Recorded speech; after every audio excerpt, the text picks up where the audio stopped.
Hai semuanya, welcome to Bunda di channel. Hari ini kita akan membahas tentang zinc.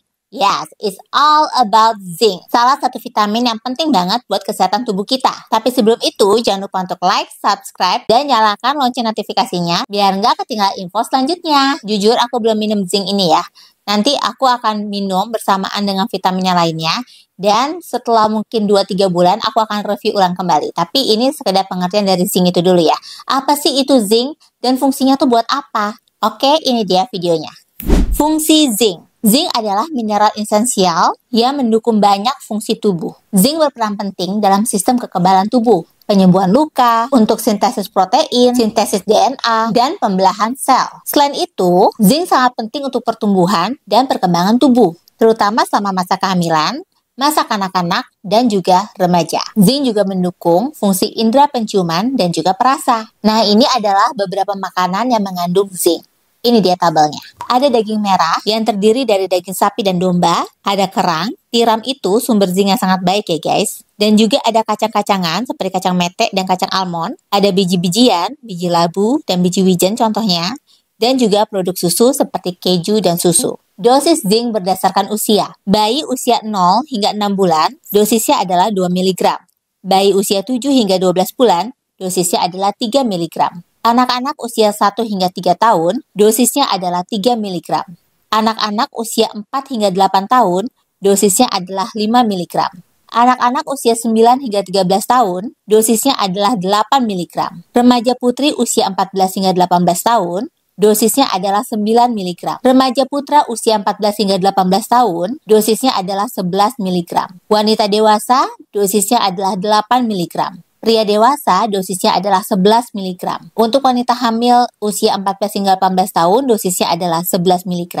Dan untuk 19 tahun ke atas, dosisnya adalah 12 mg. Untuk wanita menyusui dengan usia 14 hingga 18 tahun, dosisnya adalah 12 mg. Dan untuk 19 tahun ke atas, dosisnya adalah 13 mg. Zinc sebaiknya dikonsumsi dengan makanan untuk mengurangi resiko gangguan pencernaan dan meningkatkan penyerapan. Itu dia ya guys ya. Jadi untuk pria dan wanita dosisnya berbeda. Efek samping bila overdosis. Mengkonsumsi zinc dalam jumlah yang sangat tinggi dapat menyebabkan efek samping seperti mual, muntah, kehilangan nafsu makan, kram perut, diare, dan sakit kepala. Overdosis zinc juga dapat mengganggu penyerapan mineral lain seperti tembaga dan zat besi, serta melemahkan sistem kekebalan tubuh. Nah itu dia, kita jangan sampai overdosis ya guys. Konsumsi zinc yang berlebihan dalam jangka panjang juga bisa menyebabkan penurunan kadar tembaga dalam tubuh yang dapat berakibat pada anemia dan masalah neurologis. Neurologis adalah istilah yang berhubungan dengan ilmu syaraf. Nah, sistem saraf itu pun terdiri dari otak, sumsum tulang belakang, dan semua saraf di seluruh tubuh. Neurologis mengakibatkan berbagai kondisi dan penyakit yang mempengaruhi sistem saraf, seperti gangguan otak, seperti stroke, epilepsi, penyakit Alzheimer, dan penyakit Parkinson. Lalu gangguan sumsum tulang belakang, seperti cedera sumsum tulang belakang, dan penyakit multiple sklerosis. Lalu ada gangguan saraf perifer, seperti neuropati perifer, yang bisa disebabkan oleh diabetes. Lalu ada gangguan neuromuskular, seperti myasthenia gravis, dan amyotrophic lateral sclerosis, atau disingkat ALS. Gejala-gejala gangguan neurologis sangat bervariasi, tergantung pada sistem saraf yang berpengaruh. Nah, beberapa gejala umum itu termasuk, pertama, kelemahan otot atau kelumpuhan.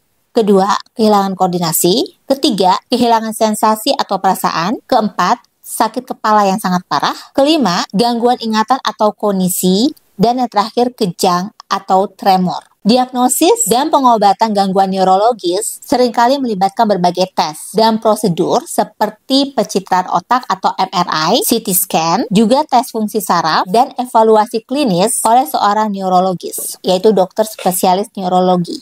Nah, segitu aja informasi tentang zinc ini. Aku nggak bisa kasih banyak info banget karena jujur aku belum nyobain vitamin zincnya itu. Jadi aku nggak tahu seberapa ngaruhnya zinc itu buat aku untuk saat ini. Mungkin nanti ke depannya aku akan coba dan aku akan review setelah 2-3 bulan.